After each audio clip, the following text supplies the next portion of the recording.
जय हिंद दोस्तों, welcome back to my channel. जैसा कि आप सभी को पता है कि कल 23 जून को जो बिहार दरोगा मध्य क्षेत्र का एग्ज़ाम हुआ, उसका क्वेश्चन काफ़ी अप था, मतलब प्रीवियस ईयर की अपेक्षा देखा जाए तो। और इसमें मैं भी एग्ज़ाम दी थी, तो मैं बहुत मतलब कल से ढूंढ रही हूँ यूट्यूब पे कि कोई भी मतलब टीचर इसका मतलब एक्सप्लेनेशन करे, जो भी क्वेश्चन था उसका एनालिसिस करवाएं, मगर अभी तक मुझे मिला नहीं।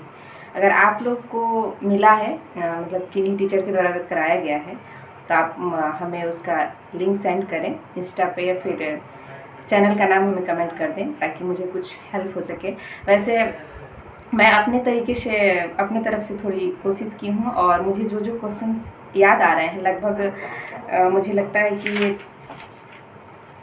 50 से 55 के करीब मैंने क्वेश्चन याद कर करके देख सकते हैं आप लोग, इसमें मैं लिखी हूँ। और मैं अभी यही आप सभी से के साथ शेयर करना चाहूँगी, और ताकि आप लोग भी थोड़ा सा आप लोगों को भी आइडिया लग सके कि आप लोगों ने कितना सही किया है। तो मैं वही क्वेश्चन इसमें ली हूँ, क्योंकि बहुत सारे क्वेश्चन इस बार आप लोगों ने, अगर आप एग्ज़ाम दिए होंगे तो देखा ही होगा कि बीपीएससी लेवल का क्वेश्चन था।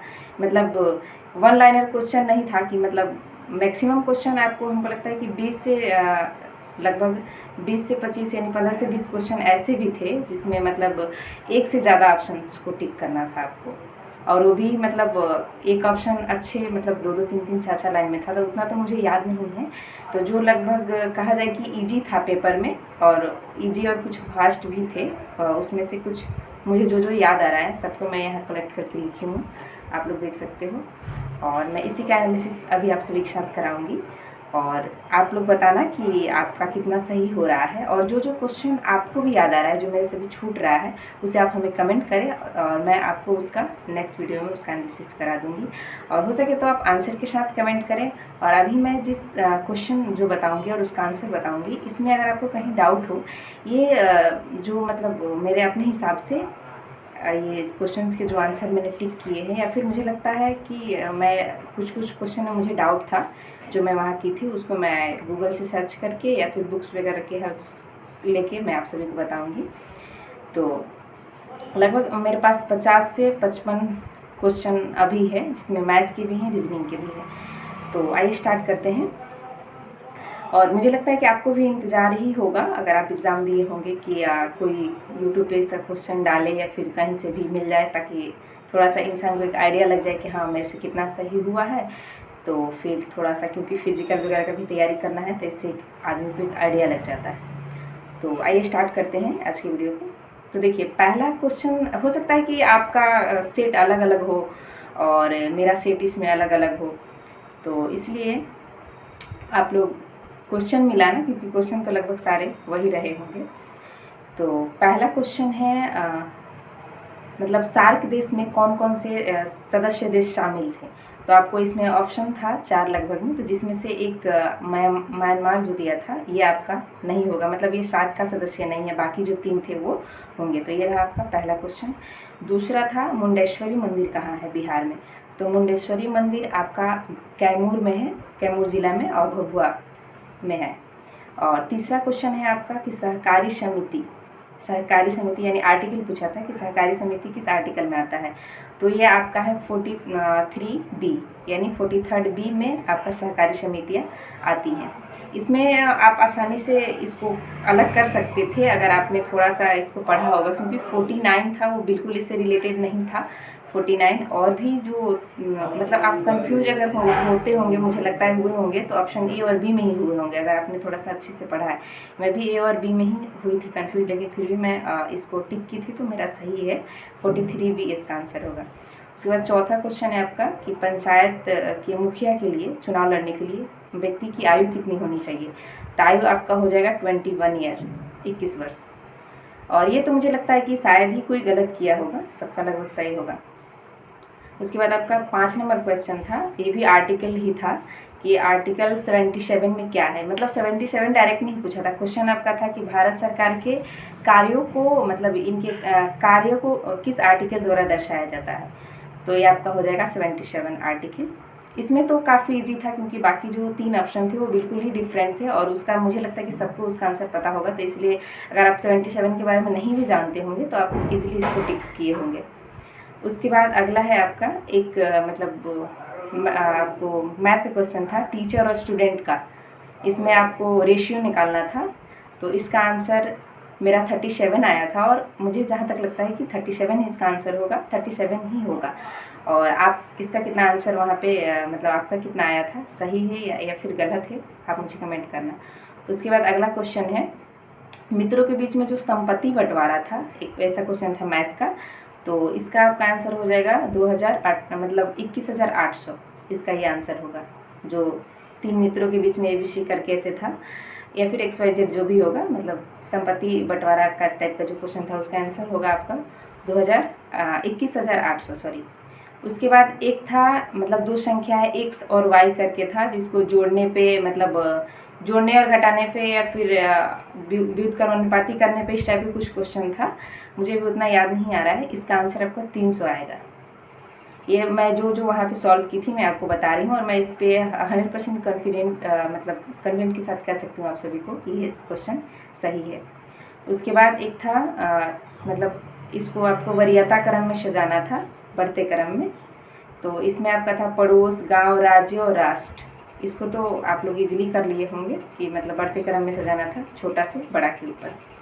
उसके बाद एक था पिता पुत्र का उम्र, यानी पिता पुत्र के उम्र से रिलेटेड प्रश्न था।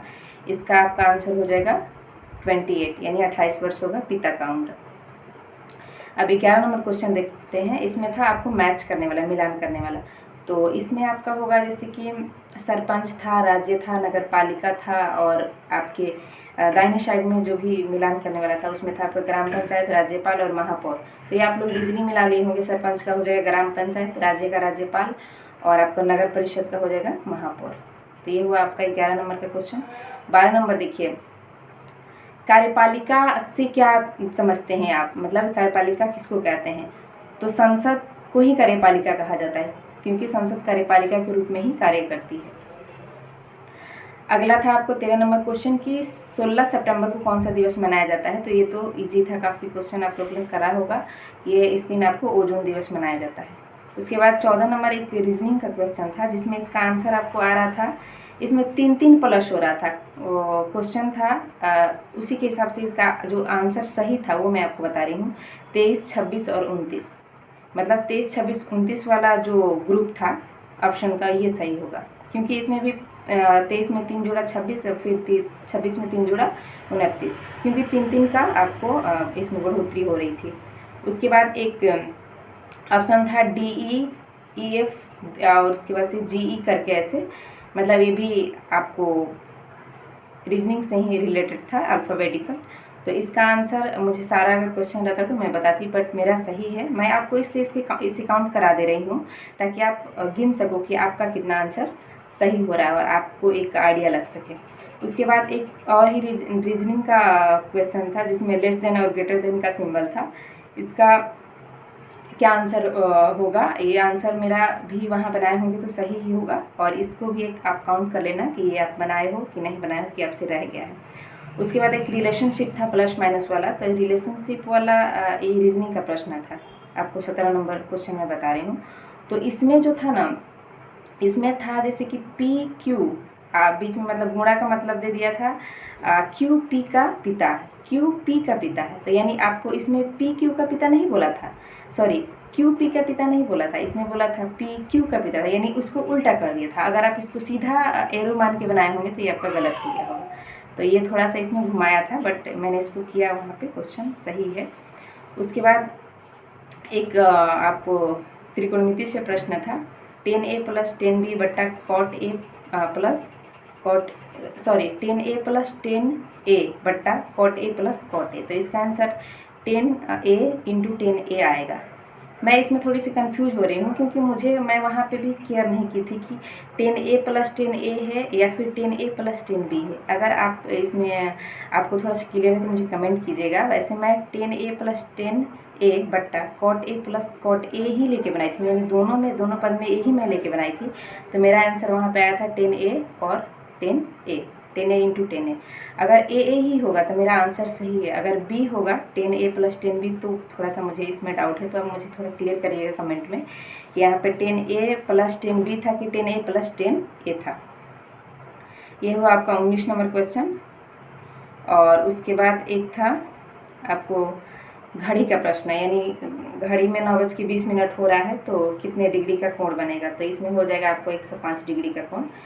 और उसके बाद एक और रीजनिंग का क्वेश्चन था आपको दिशा का, कि पी से क्यू तक जाता है, फिर बाएं घूमता है, फिर दाएं घूमता है, तो इसका आंसर आपको उत्तर दिशा में आया था, और उत्तर दिशा इसका सही भी होना चाहिए। उसके बाद एक और रीजनिंग का प्रश्न था जिसमें आपको था 9:80 फिर कॉमा 100 रेशियो आपको डैश डैश था, तो यहाँ पे 9 का स्क्वायर आप करेंगे तो आपका हो जाएगा 81 और -1 कर देंगे तो 80 यहाँ पे दिया था क्वेश्चन में, तो आपको 100 फिर रेशियो और डैश डैश निकालना था, यानी अगर 9 रेशियो 80 तो 100 रेशियो बराबर कितना, तो 100 रेशियो भी आया, यानी 100 का आप स्क्वायर करोगे तो आएगा 10,000, 10,000 में से 1 घटा लोगे तो 9,999 इसका आपका आंसर होगा। तो ये रहा 21 नंबर क्वेश्चन।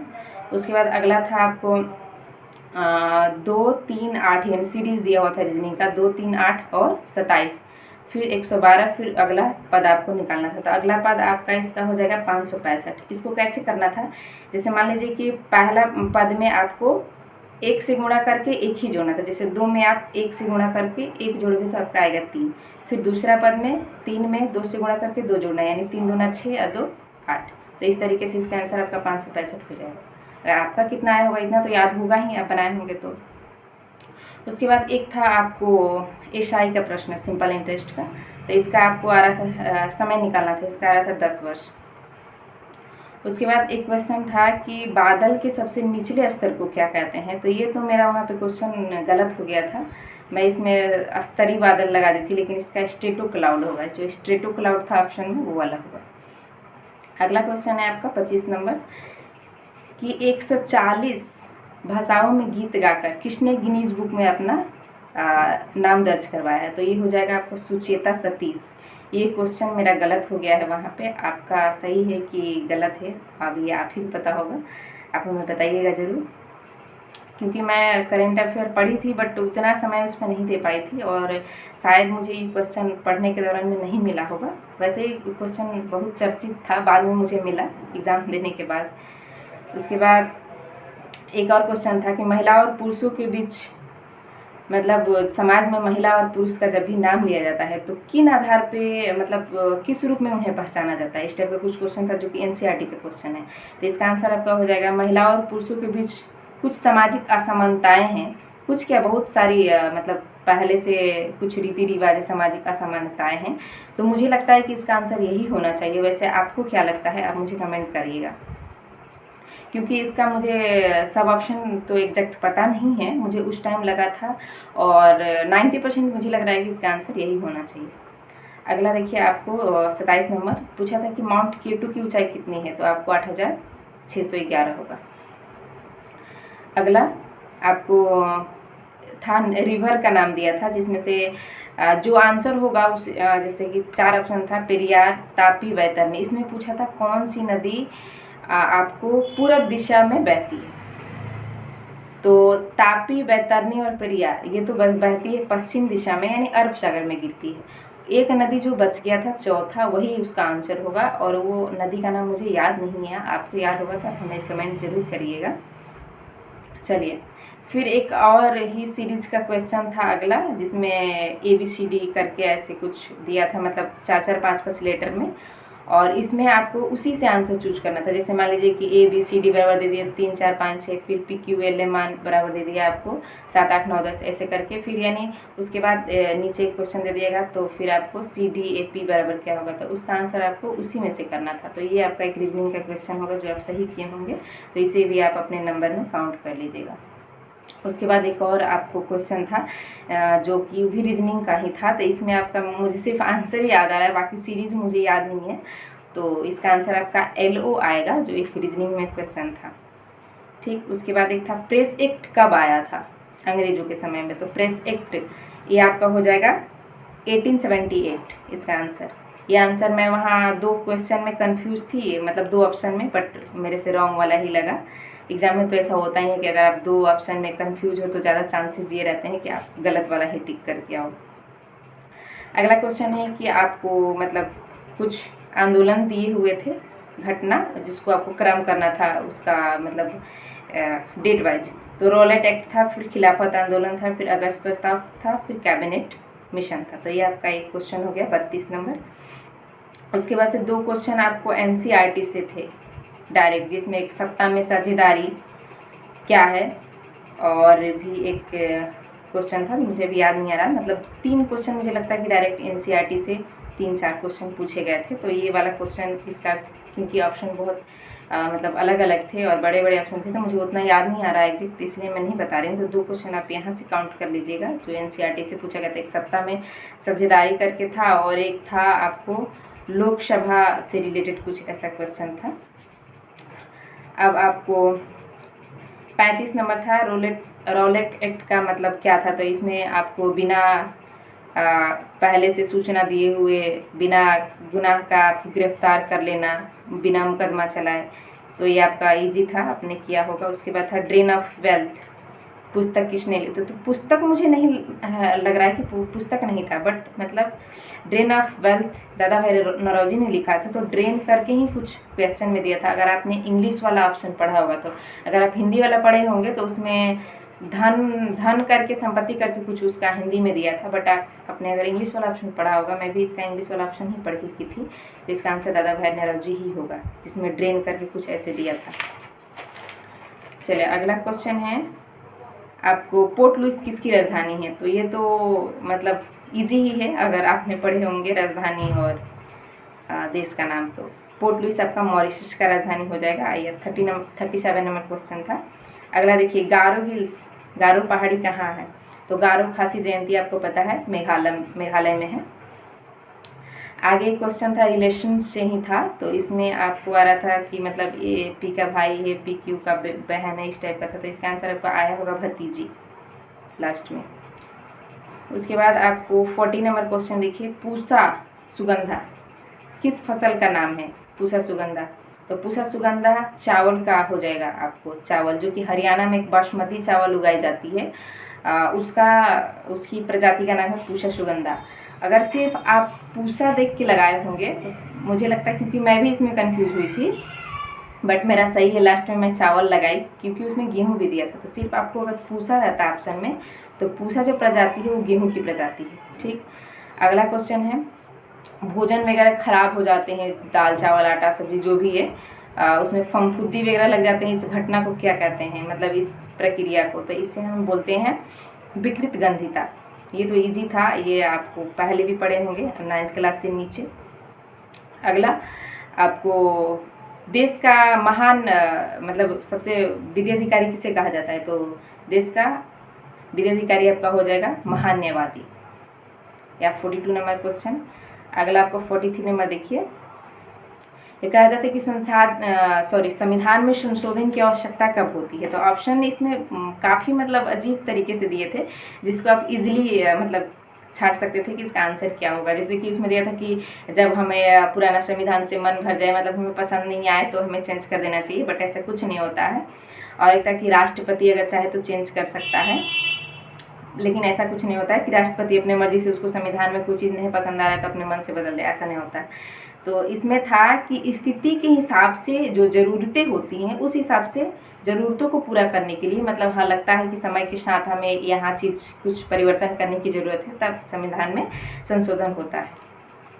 ओके, तो ये क्वेश्चन काफ़ी इजी है, अगर आपने ध्यान से पढ़ा होगा तो इसको आप आसानी से क्लियर कर पाए होंगे। अगला क्वेश्चन है, रहेला पुस्तक किसने लिखा था। तो रहेला पुस्तक आपको हो जाएगा इब्न बतूता, ये भी क्वेश्चन ठीक था।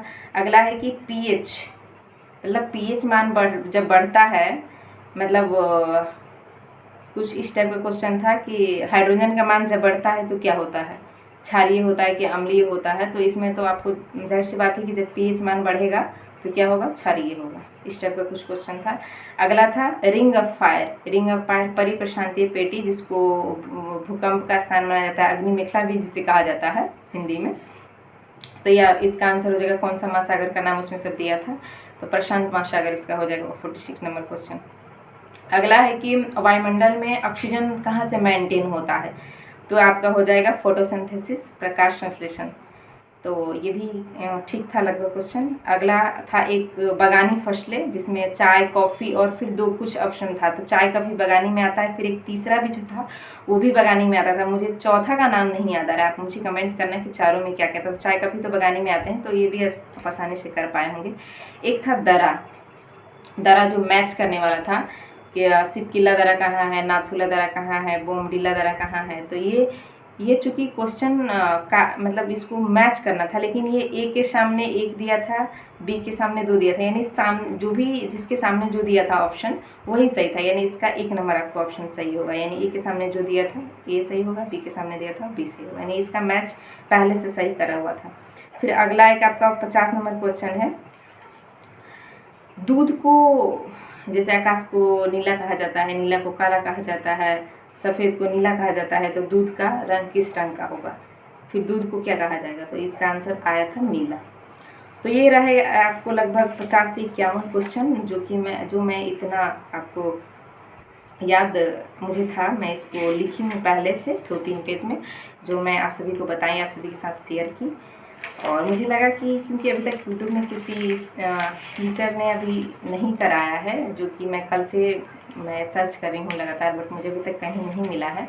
तो ये लगभग आधे क्वेश्चन ही थे, जिसमें मैथ के क्वेश्चन लगभग मुझे लगता है कि शायद एक त्रिज्या खंड वाला प्रश्न था, तो त्रिज्या खंड वाला मैं नहीं कर पाई थी वहाँ पे, और मुझे अभी उसका डाटा एग्जैक्ट याद नहीं आ रहा है, तो मैं उसका आंसर नहीं बता सकी। अगर आपको याद हो तो आप मुझे कमेंट जरूर करना। मेरे से जो क्वेश्चन रह गए, आप अगर वीडियो देख रहे हैं तो आप कमेंट करके ज़रूर जाइएगा। साथ के साथ ये भी बताइएगा कि आपने 100 में से कितने क्वेश्चन मिलाए, और मैं अभी जो 50 से 51 क्वेश्चन कराई, इसमें से आपका कितना सही हो रहा है। मैं अभी जितना क्वेश्चन कराई, इसमें से मेरा लगभग 2 से 3 क्वेश्चन ही गलत है, बाकी सब सही है, क्योंकि जो क्वेश्चन सही रहता है वही आदमी को याद रह जाता है। बाकी तो जिसमें तुक्का लगा है वो तो इंसान जल्दी भूल जाता है। उसके बाद बहुत सारे क्वेश्चन जिसमें बड़े बड़े ऑप्शंस थे, वो भी मेरे उसमें से भी बहुत सारे सही होंगे जो मुझे अभी नहीं याद आ रहा है, या फिर ईजी वाले क्वेश्चन भी कुछ होंगे जो मुझे नहीं याद आ रहा है, उसमें से भी कुछ सही होगा। वैसे रिजल्ट का तभी पता नहीं, क्योंकि क्वेश्चन अभी हम लोगों ने 100 के 100 मिलाए नहीं, तो कुछ आइडिया नहीं लगाया जा सकता है। वैसे आप हमें कमेंट करके ज़रूर बताएं कि आपका कितना सही हो रहा है, और मेरे से जो क्वेश्चन रह गए इस वीडियो में, आप उसे कमेंट कीजिएगा, आंसर के साथ कीजिएगा। अगर आंसर नहीं पता है तो सिर्फ क्वेश्चन कमेंट कीजिएगा, मैं अगले वीडियो में उसका आंसर लेके ज़रूर आऊँगी। ओके, और जाते जाते कमेंट करके ज़रूर बताइएगा कि आपको ये मेरा एक छोटा सा प्रयास कैसा लगा। Okay, thank you.